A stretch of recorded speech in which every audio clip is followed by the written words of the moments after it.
remember the fade in your eyes. I'm lost in space, floating away. La maison d'enfance d'Édith Piaf est actuellement sur le marché. Délaissée par sa famille, c'est dans cette ancienne maison close que la défunte a connu ses premières années de bonheur. Chouchoutée par les filles de joie, elles étaient comme sa deuxième famille. Belleville est le lieu qui renferme l'histoire de l'enfance de la célèbre chanteuse française Édith Piaf. En effet, l'interprète de nom « Je ne regrette rien » a vu le monde dans ce coin populaire. Plus précisément, elle est née dans la maternité de l'hôpital Tenon le 19 décembre 1915.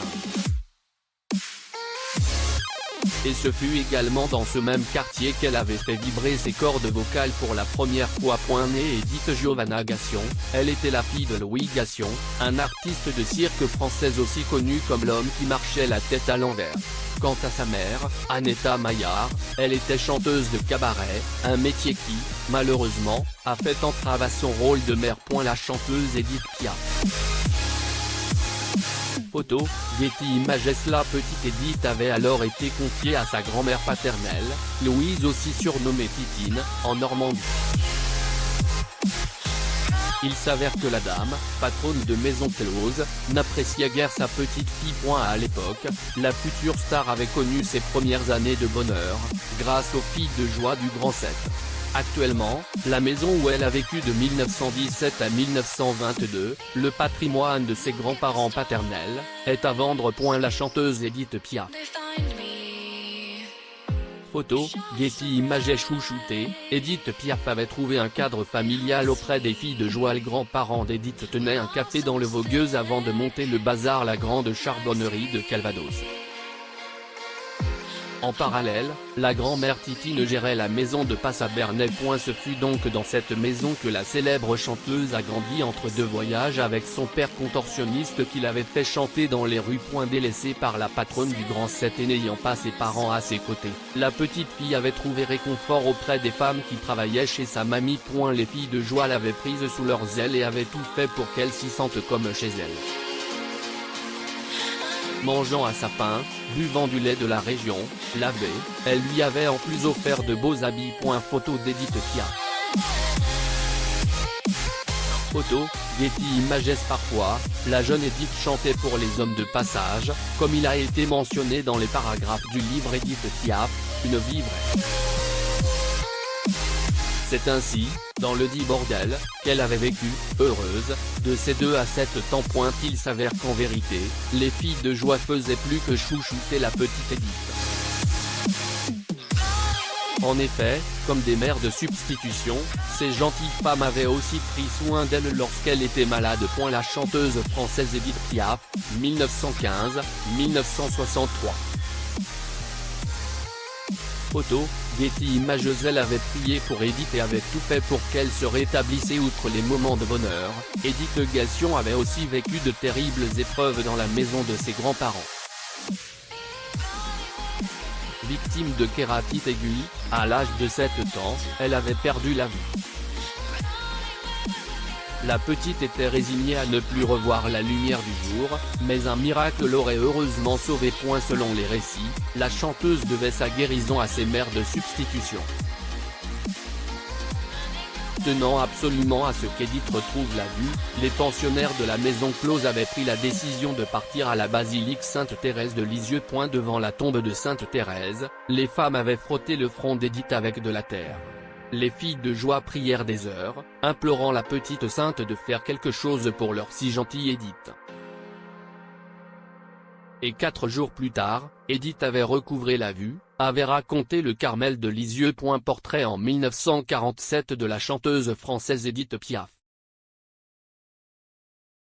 Photo, Getty Images. Depuis, la chanteuse n'avait plus trahi sa foi. En septembre, à la date du retour au ciel de Sainte Thérèse, la chanteuse venait en secret se recueillir au Carmel de Lisieux. Et à chaque événement important de sa vie, comme avant son entrée en scène, la miraculée n'oubliait pas non plus de prier la petite Thérèse. Elle avait, autour du cou, une croix dorée qu'elle embrassait lors de ses prières. Bien qu'elle ne fût jamais retournée à Bernay, il faut savoir que la chanteuse gardait ses meilleurs souvenirs de ce lieu historique. Certainement très importante à ses yeux, la pension Gation, ancienne maison de passe Grand 7, qui est actuellement en vente, a aussi une grande valeur historique. La chanteuse française Édith Piaf, 1915-1963.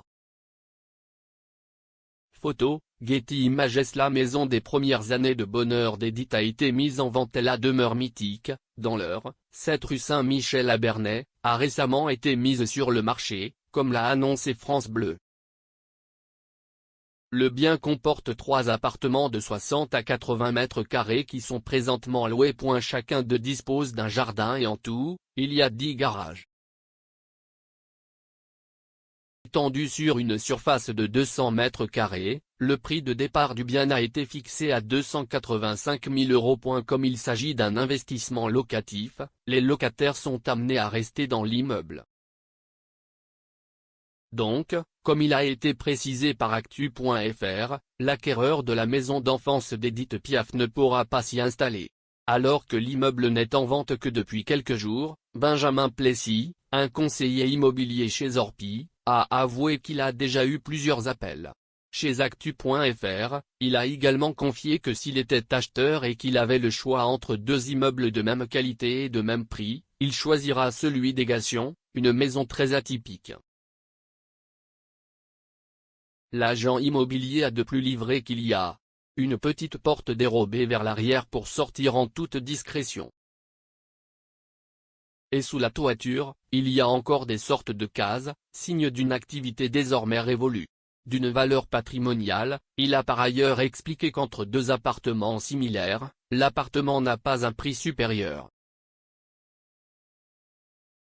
Les touristes viennent souvent voir la façade de la maison pour prendre en photo la plaque commémorative de la défunte chanteuse. Cette dernière est décédée il y a presque 59 ans, plus précisément, le 10 octobre 1963, à seulement 29 ans.